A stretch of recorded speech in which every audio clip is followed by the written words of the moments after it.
está haciendo ajustes necesarios antes de encender la moto. Este es el momento donde yo me pongo nervioso, porque a mí me gusta oír el sonido por primera vez de la Super TR, la 4K.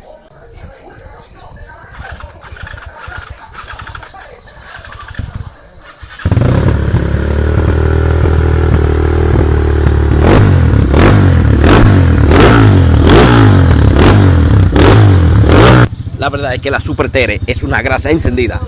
Es la diferencia notada en la avenida. Chelo, usted puede ser tan amable de acelerarle un poquito ese motor. Dale.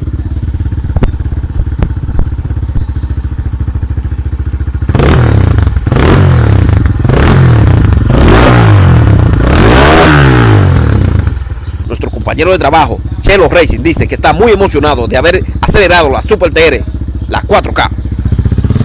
Activo, ese motor también sonando de 4K.